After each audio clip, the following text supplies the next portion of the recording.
Don't wake me up, Ja. The sharp crack of metal against stone cut through the square like lightning, leaving no doubt that disaster had struck. My name is Jan Williamsy, and I was a rescue worker on duty the afternoon of November 11th, 2016 in Amersfort, stationed near HOF Square. The day had been calm, filled with families enjoying the crisp autumn air, bicycles weaving through, and tourists admiring the medieval buildings. Then at 16:12, the violent crash of colliding vehicles shattered the square. A dark gray Honda Civic had run a red light and slammed into a delivery truck. The force of the impact spun the car across the square, striking a teenager later identified as Noor, 16 years old. Her backpack burst open, scattering papers across the cobblestones. I rushed forward instantly, my training overriding shock. She was unconscious, her breathing shallow, blood visible near her head.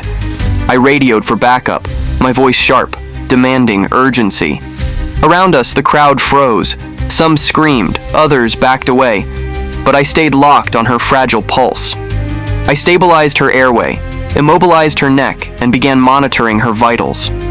My hands moved with precision, but my mind carried the weight of knowing how quickly life can slip away. I spoke to her even though she could not respond, hoping my words might anchor her.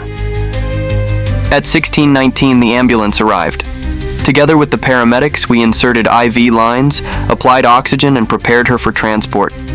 I held pressure on her wound, counting each breath, each flicker of her pulse. The sirens wailed as we lifted her onto the stretcher. I rode in the ambulance, continuing compressions when her heart faltered. The hospital was minutes away, but time was merciless. At 16:35, her pulse weakened further, despite defibrillation and medication. At 16:47, she was declared dead. The official report would later reduce it to a sterile phrase, fatal traffic collision caused by driver negligence. For me, it was the memory of a young life slipping away despite every effort.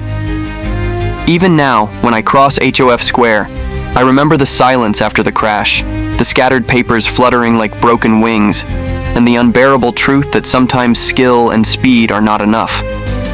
Among her belongings, one note remained. Streets hold the echoes of autumns that vanish like voices carried by the eastern wind.